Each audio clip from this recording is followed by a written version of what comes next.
as the answer to the end of the evil that's happened in this world. So again, welcome and glad to see you all this morning.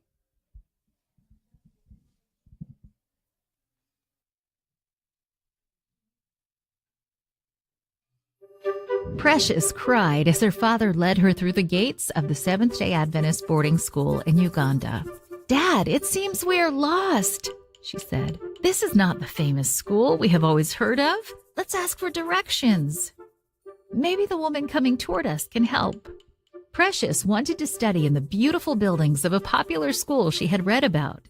She didn't want to study at the much more modest buildings of the Adventist primary school.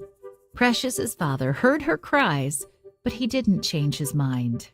"It's not the magnificence of the buildings, but the excellence of the education that matters, my daughter," he said softly in her ear.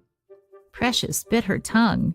She decided to be quiet, but her face showed her unhappiness as her father enrolled her in classes at the school. She would live in the school dormitory and eat at the school cafeteria. When her father waved goodbye at the gate, her tears flowed freely.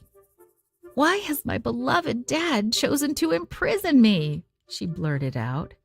The woman who had met Precious and her father when they arrived at the gate now approached Precious. "Hello," the smiling woman said in a kind voice. "Let's go to the dormitory, and I'll show you where you will sleep." Precious sadly followed as the woman carried her suitcase to the dormitory. That evening, her heart sank further when she saw children lining up outside an old building. She wondered what was happening until she saw the children carrying plates of food. She realized that this was the school cafeteria.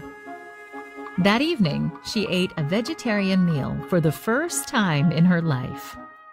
Later, Precious heard a bell ringing and saw children running joyfully to the campus chapel for evening worship. She decided to return to the dormitory to rest. But when she reached the dormitory, she found that the doors were locked. She returned to the chapel and stood outside, unsure about what to do. "Come, let's enter the house of the Lord," the same smiling woman said.